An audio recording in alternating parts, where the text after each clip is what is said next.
Om Shanti. Good morning. साकार मुरली 14 मई 2024। बाबा का मीठा मीठा लेटर हम मीठे मीठे बच्चों के मीठे मंथन के लिए। मंथन शुरू करने से पहले पवित्रता के सागर शिव बाबा की पवित्र किरणों के नीचे बैठ जाते हैं और अनुभव करते हैं कि मैं पवित्र स्वरूप आत्मा हूं, पवित्रता के सागर की संतान हूं। आज की साकार मुरली जिसमें बाबा ने पहले पाठ को फिर से पक्का कराया है, और हमारा पहला पाठ क्या है? मैं आत्मा हूं, शरीर नहीं। दूसरा बात बाबा ने नींद के ऊपर भी कहा, नींद आने का कारण भी समझाया, उस पे हम भी गहराई में जाने वाले हैं। और तीसरी बात, आज के वरदान के ऊपर भी हम थोड़ा डीप में जाएंगे। तो पहले हम पहले पाठ के ऊपर जाते हैं। पहला पाठ हमारा क्यों नहीं पक्का हो रहा है? बाबा, ऐसी कोई मुरली नहीं है जिसमें आत्मा के बारे में जिक्र न करता हो। अगर आप सोचो किसी का पहले पाठ पक्का नहीं हुआ तो अगले पाठ में जाएगा कैसे? किसी को ABCD नहीं आता हो तो सेंटेंस बनाएगा कैसे? छोटा बड़ा नहीं आता हो तो बुक पढ़ेगा कैसे?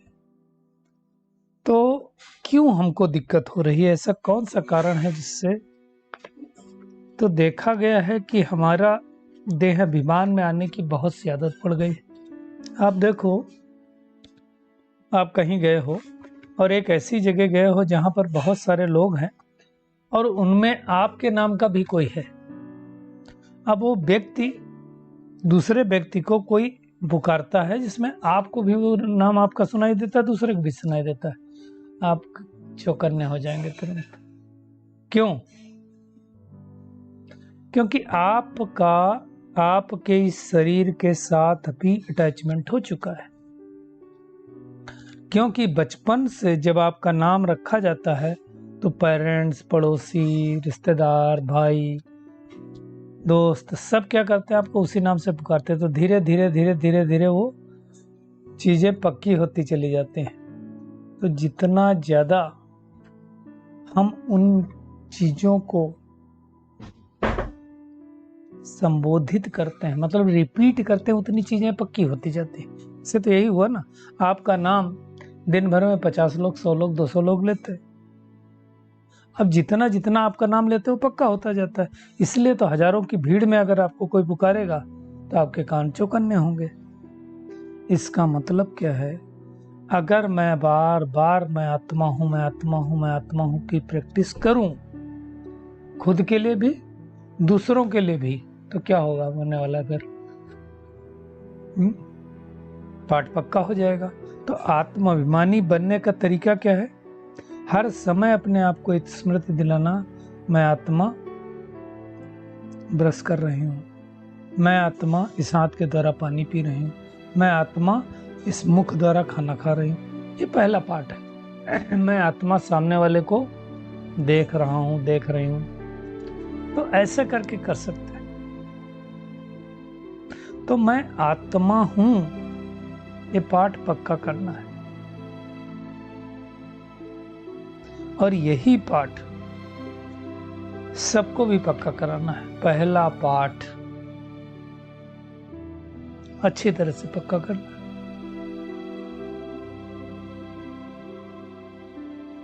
तो हम चेक कर सकते हैं अपने आप को। एक तो जब कभी भी बैठना है तो आत्म स्वरूप में ही होकर के बैठना है। शरीर नहीं समझेंगे ना, आत्मा समझेंगे। और अगर शरीर याद आया तो कौन याद आएगा? फिर शरीर का बाप याद आएगा। कोई, आप देखो, जो जिस भान में होते हैं हम ना, वही चीज याद आती है। जिस चीज से अटैचमेंट होता है वो चीज याद आती है। इसलिए बाबा ने कहा कि बहुत टेंशन रखना है, पहला पाठ पक्का करना है। दूसरा बाबा ने कहा ज्ञान की बातें सुनाने का तरीका क्या है, किस विधि से ज्ञान सुनाना चाहिए। कई लोगों को ज्ञान सुनाना नहीं आता है, बाबा हमें वो विधि सिखाता है। अब ज्ञान सुनाना तो क्या लाचारी से सुनाएंगे या खुशी खुशी सुनाएंगे? लाचारी सुनाएंगे तो सामने वाला क्या सुनेगा। खुशी खुशी सुनाना है, आत्माभिमानी होकर के सुनाना है। और उसके लिए बाबा ने कहा जब आपस में बैठते हो तो एक दूसरे से ज्ञान की चर्चा करो, ज्ञान का मनन चिंतन करो, एक दूसरे को सुनाओ। जिसको दादी बोलती थी रिहान करो ना एक दूसरे से, दादी जान की खूब कहते थे। ज्ञान की चर्चा करो ना तो समझ में आए ना। अगर आत्मा समझ के दूसरे को सुनाएंगे तो सुनने वाले को भी अच्छा लगेगा और आपको भी अच्छा लगेगा। इसकी मेहनत करनी है। और जो बाबा ने कहा होशियार है उनको भी साथ में बैठना चाहिए। ऐसा नहीं है कि उनको कोई अभिमान हो जाना चाहिए। बाबा कहता दिन के टाइम तो टाइम मिलता है, लेकिन हमने देखा बहुत सारे भाई बहनें खास करके जो समर्पित हैं, मधुबन में रहते हो चाहे सेंटर पे रहते हो, मेजोरिटी, सबकी बात मैं नहीं कर रहा हूँ, वो दोपहर का भोजन करने के बाद नींद करते। बाबा कहता ऐसा नहीं कि भोजन खाओ नींद आ जाए। नींद किसको आती है उसको भी बाबा ने आज क्लियर किया। जो बहुत खाना खाते हैं, बहुत मतलब ज्यादा खाते हैं, उनको नींद का आलस आता है। अब ये समझ लो जिनको दोपहर में खाने के बाद तुरंत नींद आती है, वो समझ लो बहुत ज्यादा खाते हैं, इसलिए आलस आती है। दिन में बाबा कहता क्लास करना चाहिए, रिस्पॉन्स करना चाहिए, इसने ये पूछा ये पूछना, या नींद करना चाहिए। तो खाना भी हमारा कैसा होना चाहिए? बाबा ने कहा देवताओं जैसा थोड़ा होना चाहिए। देवताएं खाना थोड़ा खाते हैं, क्यों खाते हैं? क्योंकि खुशी में रहते हैं। जब हम खुश होते हैं तो भूख गायब हो जाती है, खुश नहीं होते तो ज्यादा खाते हैं। अगर कोई व्यक्ति खाता ही है, आप देखो बड़ा वंडरफुल है, सुबह जगे हैं तो चाय पीते हैं, फिर नाश्ता करने के लिए नाश्ता करते हैं, खाते हैं, है ना, फिर कहीं गए। अब हम लोग तो ऑफिस में देखते हैं, सुबह देखो घर से हर कोई नाश्ता करके जाता है, सुबह चाय पियेंगे फिर नाश्ता करके जाएंगे। अब गए, जब वहां गए तो मॉर्निंग मीटिंग 10 बजे चालू हुई, तो मीटिंग के लिए नाश्ता करते हैं, है ना। अब पहली वाली मीटिंग खत्म हुई 10-10:30 बजे मान लो खत्म हुई, दूसरी मीटिंग फिर से 11:30 बजे, तो 11:30 बजे उस मीटिंग में भी खाएंगे। अब दोपहर में खाने के लिए खाते हैं क्योंकि टाइम हो गया इसलिए खाना है। 3:30 बजे फिर से 2:30 बजे मीटिंग है, मीटिंग के लिए फिर खाना है। और शाम को अभी ऑफिस से आए हैं तो फिर से चाय पीना है, क्योंकि हम ऑफिस से आए हैं, बहुत काम करके हैं। शाम को डिनर करना है तो फिर खाना। तो खाने ही खाते रहते, दिन भर ही खाते रहते, बस खाने के लिए खाते हैं, टाइम के लिए खाते हैं, टाइम हो गया इसलिए खाते हैं, शाम हो गई इसलिए खाते हैं, दोस्त मिल गए इसलिए खाते हैं, तो खाते ही रहते हैं, मौसम हो गया इसलिए खाते हैं। तो ये ज्यादा खाना खाएंगे तो बाबा कहता है ज्यादा नींद आएगी। तो हमारा खाने के ऊपर भी कंट्रोल होना चाहिए, नहीं तो आलस आता रहेगा। खाने के लिए क्या चाहिए? 2 रोटी हमने देखा है, अनुभव भी किया है, जितना बढ़ाना चाहो उतना बढ़ा लो, जितना घटाना चाहो घटा लो। मतलब शरीर को उतनी आवश्यकता नहीं। 80% of the food we are taking that is going to waste, क्योंकि इतनी कैलोरी नहीं चाहिए होती है। तो शरीर या तो क्या करेगा, फेंक देगा, या तो जमा कर देगा शरीर में। जो लोग बहुत मोटे होते जाते ना, उसका एक ही कारण है कि वो बहुत ज्यादा खा रहे हैं, और बहुत ज्यादा खा करके फैट की लेयरें जमा हो जाती हैं। तो जो आंत है ना, इंटेस्टाइन, उसके ऊपर लेयर पर लेयर बनती जाती है और फूलती जाती है, और जितना फूलती जाएगी तो पेट क्या हो जाएगा, गगरा होता जाएगा। इसलिए हमें खाना खाना ही नहीं, ज्यादा चाहिए नहीं शरीर को। बाबा सही कहता है, पेट को क्या चाहिए, 2 रोटी चाहिए बस। कई कहते हैं हमको भाता ही नहीं। क्यों भाता नहीं? नहीं खाओगे तो भाएगा ना, और कुछ होता नहीं, कोई वीकनेस नहीं आती। बाबा ने दो टूक शब्दों में कहा, जास्ती खाने वाले को जास्ती नींद आएगी, और जिसको नींद का नशा होगा वो किसको समझा नहीं सकेंगे। लाचारी हालत में सुनाएंगे, ज्ञान तो खुशी खुशी सुनाना चाहिए। और क्या करना चाहिए, अपने को अपडेट करते रहना चाहिए। पुराना ट्रेडिशनल तरीका ज्ञान सुनाने का चला गया, कोई नहीं सुनेगा आपका ज्ञान। अभी फिर ज्ञान कैसे सुनाना है? आज की नीड ऑफ आवर क्या है? आज लोग दुखी हैं, परेशान हैं, मेरा सिर दर्द हो रहा है, ज्ञान सुनाओगे क्या? पहले मेरा सिर दर्द ठीक करो, तब मैं आत्मा सुनने वाली हूं ना। तो वो अच्छी तरह से समझना है। बाबा कहता है ज्ञान सुनाने के लिए मुझे शरीर का रथ लेना पड़ता है, तो किस में लूंगा? जिस शरीर में लूंगा उसका नाम ब्रह्मा रखूंगा, और उसको भाग्यशाली रथ, भागीरथ कहा जाता है। अब वो शरीर कोई श्री कृष्ण का तो हो नहीं सकता, वो प्रिंस है, वो कैसे भागीरथ होगा? तो ये सब बातें बाबा अच्छी तरह समझाता है, हमें खुशी खुशी सबको सुनाना है।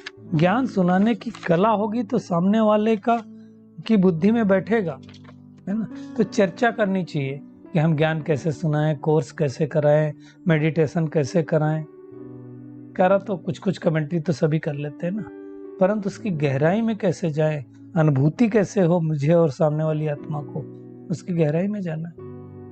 कई लोग तो पढ़ते रहते हैं, कमेंट योग कराएंगे तो योग में भी पढ़ते रहते हैं, पढ़ना नहीं आता है। योग की कमेंट्री, मुरली के पॉइंट्स दोनों अलग अलग होते हैं। ज्ञान सुनाना तीसरे तरह का होता है। ज्ञान सुनाना, मुरली सुनाना, कमेंट्री कराना, there is huge difference. Commentary किया आपने, जैसे कहा मैं आत्मा भ्रकुटी सिंहासन पर बैठी हूं, you have to wait for 30 seconds. उसको अनुभव करने का टाइम देना है। कई लोग तो फटाफट को 3 मिनट के अंदर परमधाम तक पहुंच जाएं, जल्दी नहीं करनी। हाँ, ड्रिल कर रहे हैं तो जल्दी कर सकते हैं। तो ये सब टेक्निक आनी चाहिए हमको। ट्रेडिशनल तरीके नहीं चल सकते। जो ट्रेडिशनल तरीके करते हैं आज बिजनेस में भी, उनका बिजनेस नहीं चलता, बिजनेस का तरीका चेंज हो गया। आज आप देखो, अगर आप कोई पेट्रोल पंप पे जाओ तो उन पेट्रोल पंप पे बहुत अच्छी भीड़ लगी होती है, जो क्या करते हैं, जाते ही आपको इशारा देते हैं, आप इस तरफ आ जाओ, आपकी गाड़ी पार करवाते हैं। जब तक आप पेट्रोल भरा जाता है तब तक आपके आगे पीछे के शीशे साफ कर देते हैं। हवा फटाफट कहते हैं सर चेक कर दें, पानी एक गिलास ला करके पिला देते हैं। तो कस्टमर डिलाइट है ना, तो जाएंगे। तो वो ट्रेडिशनल तरीका नहीं रहा ना, भराना है तो भराओ, नहीं भराना ना मत भरो, वो सब नहीं चलेगा। तो आज ज्ञान भी ऐसा नहीं हम बोल सकते सुनना हो तो सुनो, गरज है मत सुनो, मेरा काम हो गया, मुझे कुछ नहीं चाहिए, ऐसा नहीं है। सेवाएं अंतिम दिन तक चलेंगी। विनाश हो रहा होगा तो भी सेवा चलेगी आपकी दृष्टि से, वृत्ति से। लेकिन हमें क्या करनी, अपनी स्थिति बनानी, जिसके लिए बाबा ने कहा पहला पाठ पक्का करो। तो विचार सागर बाबा कहता तुम्हारा मंथन चलना चाहिए कि कैसे मैं सबको समझाऊं, भगवान कैसे आकर के कौड़ी से हीरे जैसा बनाता है, ये तुमको पता चलना चाहिए। बाबा ने कहा, कितना प्यार से बाबा कहता है, हा? तुम कहोगे ओ बाबा, तो बाबा क्या कहेगा, वो बच्चे। तो भगवान जब वो बाबा कहता है तो हमें भी फलक से वो बच्चे कहता है तो बाबा कहना चाहिए। बाबा ने साइंस को भी याद किया कि साइंस के द्वारा विनाश तो होना ही है तुरंत समय में। तो आज धारणा क्या है आज की, पहला पाठ पक्का करना है कि मैं आत्मा हूं। और दूसरा बाबा ने एक बात और कही, जो योग में रहेंगे उनकी आयु अवश्य बढ़ती जाएगी। भगवान वाच, भगवान कह रहा है तो जरूर बढ़ती होगी आयु, और हमने देखा भी है बढ़ती है लोगों की। तो मेहनत करनी है। पाप काटने की युक्ति परमात्मा बतलाता है, क्या करो, याद करो। योग अग्नि से पाप कटते हैं, बाबा को याद करने से पाप कटते हैं। बाबा ने कहा जो बहुत कमाई करते हैं उनको नहीं पता थोड़े दिन में सब खत्म होने वाला है। इस ज्ञान को अंदर अंदर घोटते रहना है। जितना घोटेंगे, कहते हैं अपनी घोट तो चढ़े नशा, जितना घोटेंगे उतना नशा चढ़ेगा। सुस्ती और आलस कभी नहीं करना, और भोजन जितना उससे हो उतना करना है। एक्चुअली भोजन हम भूख के लिए कम खाते हैं, स्वाद के लिए ज्यादा खाते हैं। आज का बाबा का वरदान है, ज्ञान सूर्य ज्ञान चंद्रमा के साथ साथी बन रात को दिन बनाने वाले रूहानी ज्ञान सितारे भो। कितनी अच्छी बात है। देखिए इस स्थूल में भी सूर्य है, चंद्रमा और सितारे हैं, दोनों में फर्क है।